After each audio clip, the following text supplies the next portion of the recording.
कल सुकूत हैदराबाद के मौके पर बीजेपी और दीगर सियासी पार्टियों की जानिब से मजलिस इत्तेहादुल मुस्लिमीन के ताल्लुक़ से की जाने वाली बातों पर आज असदुद्दीन ओवैसी ने मीडिया के सामने अपना इजहार ख्याल पेश किया।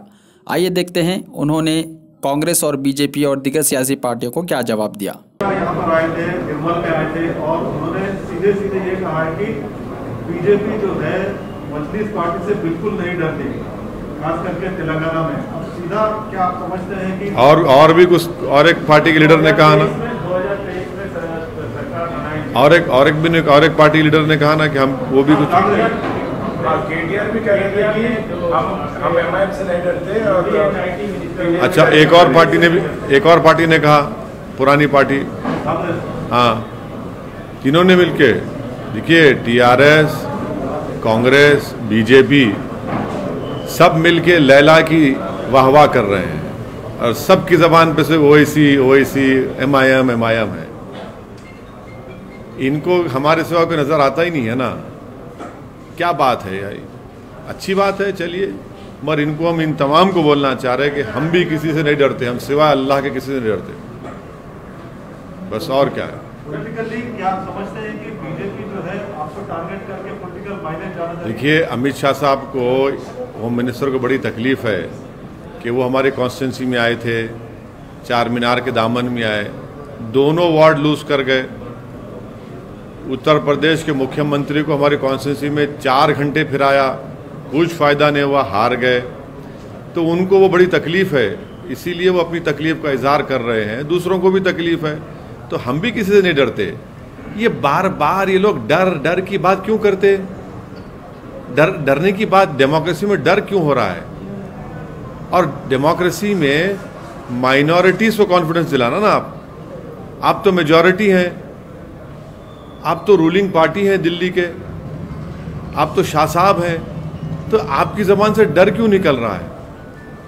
आपकी ज़बान से तो उम्मीद की बात होनी चाहिए। क्या आपसे डर रहे हैं सर वो? नहीं, मुझसे क्यों डरना चाहिए? मैं कह रहे हैं कि यहाँ की सरकार आपसे डर के लिबरेशन डे नहीं मना। अरे भाई, वही सरकार के एक मिनिस्टर कह रहे हैं हमारे बारे में, दूसरी पुरानी पार्टी कांग्रेस भी, कल तीनों पार्टी हमारे बारे में बोल रहे हैं। ये क्या सुबह शाम, क्या इनको ख्वाबों में हम ही नजर आ रहे? क्या दूसरा को नजर नहीं आता क्या इनको अपने ख्वाबों में? सर, अमित शाह ने कहा है कि 2024 में बीजेपी तेलंगाना में सरकार बनाएगी और ऑफिशियली लिबरेशन डे मनाएंगे, तो आप उस पर क्या कहना चाहते हैं? क्या बीजेपी यहाँ पे सरकार बना सकती है? देखिए, जीएचएमसी इलेक्शन में बीजेपी कुछ नहीं कर पाई, थोड़े सीटों में इजाफा हो गया। सुनिए ना, कोविड की दूसरी वेव आई नरेंद्र मोदी सरकार की गलतियों की वजह से। जब कोविड की सेकेंड वेव में पूरा तेलंगाना और हैदराबाद फंसा हुआ था, ये कहीं पर नज़र नहीं आए बीजेपी वाले। हाँ, तीसरी बात ये है कि एमएलसी का इलेक्शन हुआ, उसमें बीजेपी बुरी तरह हार गई, सिटिंग उनका कैंडिडेट था, बीजेपी हार गई। फिर एक असेंबली इलेक्शन हुआ, नागार्जुना सागर में डिपॉजिट चली गई। अब ये कौन सी दुनिया की बात कर रहे हैं? लड़िए, इलेक्शन लड़ना आपका डेमोक्रेटिक राइट है, हर पार्टी को लड़ना चाहिए और जनता जवाब देगी, तेलंगाना की आवाम जवाब देगी इंशाअल्लाह ताला उसको। देखिए, जीएचएमसी में ये बीजेपी की विक्ट्री, एक पायरिक विक्ट्री बोलते हैं अंग्रेजी में उसको, पायरिक विक्ट्री, वो थी वो।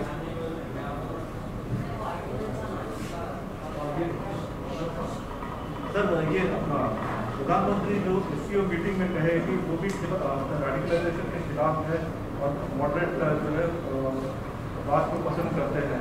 देखिए, हमारा मानना ये है कि रेडिकलाइजेशन जहाँ कहीं भी होता है, जिस किसी समाज में होता है, वो उस मुल्क, उस कंट्री, उस देश के लिए, रूल ऑफ लॉ के लिए ख़तरा है। हम प्रधानमंत्री से ये जानना चाहेंगे कि कानपुर में एक 10 साल की लड़की अपने बाप को बचा रही थी, एक मॉब जमा होकर मार रहा था उसको, वो क्या रेडिकलाइज नहीं हुआ मॉब? वो एक आदमी चूड़ियाँ बेचता है तो उसको चूड़ियाँ बेचने की इजाज़त नहीं है क्योंकि उसका नाम मुसलमान है, क्योंकि वो एक मुसलमानों में ओबीसी मंसूरी बरादरी से उसका ताल्लुक़ है। उसका ताल्लुक़ चौरी चौरा के बुज़ुर्गों से। और फिर तीसरा ये है कि जो जितने मॉब लिंचिंग के वाक़यात हो रहे हैं, वो जो लोग नारे लगा रहे हैं जंतर मंतर पर, वो भी तो रेडिकलाइज हो चुके हैं। तो हम प्रधानमंत्री को कह रहे हैं कि यकीनन रेडिकलाइजेशन किसी भी देश के लिए, रूल ऑफ लॉ के लिए थ्रेट है। और प्रधानमंत्री को ये रेडिकलाइजेशन की जो मिसालें मैं पेश किया हूँ, उस पर भी प्रधानमंत्री को उस पर कंडेम करना चाहिए, उसकी मजम्मत करना चाहिए। और प्रधानमंत्री को ये भी बोलना चाहिए कि एक स्टेट का मुख्यमंत्री अब्बा जान कहता है, वो क्या प्रधानमंत्री उससे मुत्तफिक हैं उनकी उस भाषा से? और क्या ये जो अपने आप को सेकुलर कहते हो चचा जान बोलता है, तो क्या वो भी उससे मुत्तफिक हैं? ये लोग रेडिकलाइज नहीं हुए क्या? ये भी रेडिकलाइजेशन है। तो प्रधानमंत्री से हम उम्मीद करते हैं कि वो इन तमाम रेडिकलाइजेशन को भी नोटिस लेंगे और इसका रोकथाम करेंगे। अब प्रधानमंत्री की जो स्पीच रेडिकलाइजेशन SCO में हुई, हम उनसे जानना चाहते हैं कि अमेरिका ने तालिबान के लीडर्स को उनके ट्रैवल के लिए एग्जेम्पशन दिया है, तो क्या प्रधानमंत्री अमेरिका के डिक्टेट को मानेंगे, फैसले को? हम ये इसलिए पूछ रहे हैं क्योंकि भारत यूनाइटेड नेशन की सैंक्शन कमेटी का चेयरमैन है। तो क्या अमेरिका के हुक्म पर, क्या भारत अमेरिका के हुक्म को मानकर तालिबान के इन तमाम लीडर्स को डिलिस्ट करेगा, या फिर इनको UAPA की टेरर लिस्ट में इनका नाम शामिल करेगा? ये प्रधानमंत्री को बताना पड़ेगा, क्योंकि अमेरिका ने तालिबान के लीडर्स के ट्रैवल के एग्जेम्पशंस दिए हैं। तो फिर क्या हम भी उसको मानेंगे क्या? ये देश को बताना चाहिए मोदी सरकार। नहीं, आज भी मेरा मानना ये है कि जो फार्म लॉज बनाए गए वो भारत के संविधान के, भारत के आइन के खिलाफ है, और वो किसानों के मफाद में नहीं है, बल्कि वो बड़े इंडस्ट्रियलिस्ट को उससे फ़ायदा पहुंचेगा। आज भी हमारा स्टैंड वो है, उसमें कोई स्टैंड में तब्दीली नहीं आई। अब देखिए, ऐसा है ना कि ये इनका माइंडसेट है।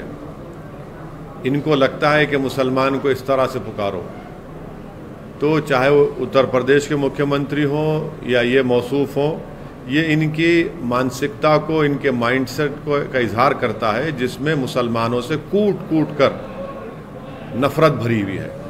तो मुझे कोई फ़र्क नहीं पड़ता, ये देश देख रहा है, उत्तर प्रदेश के मुसलमान इसको सुन रहे हैं, देख रहे हैं, और इसको अंग्रेज़ी में कहते हैं डॉग विजिल पॉलिटिक्स। उर्दू में तर्जुमा करेंगे तो कुत्ते की सीटी की सियासत इसको कहते हैं। इसी में ये इंडल्ज कर रहे हैं और ये देख रहे हैं लोग। तो राकेश टिकैत के बारे में आप बोल रहे हैं कि वो भी मुसलमानों के, देखिए जो इस तरह की बातें करते हैं, इस तरह के शब्द का इस्तेमाल करते हैं, वो सिर्फ मुसलमानों के खिलाफ इस्तेमाल करते हैं ना।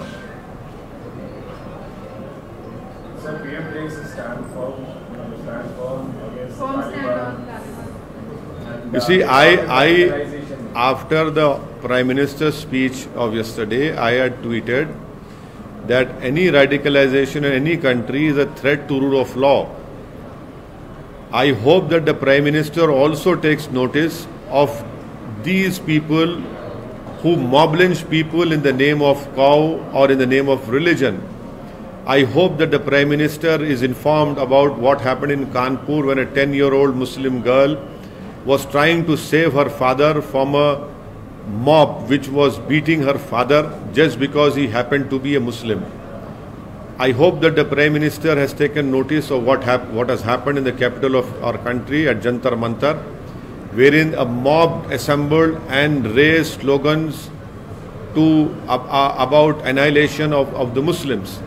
This is also radicalization. The Prime Minister, I am sure, would disagree or agree, I don't know, when the Chief Minister of the biggest state of our country says Abba Jan.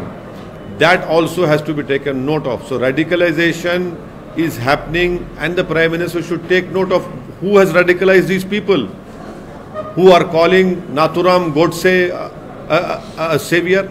That is also radicalization. And also I want to know from the government of India, headed by our Prime Minister Shri Narendra Modi, that now the United States of America has given exemption to Taliban leaders for their travel. it has given further exemption. Will Narendra Modi's government follow the diktat of the US government in allowing exemption that has been given to Taliban? Because the Prime Minister has rightly said that the Taliban is radicalizing. Now, as the chairman of the UN Sanction Committee, will India delist Taliban or will continue with that listing of them as terrorists?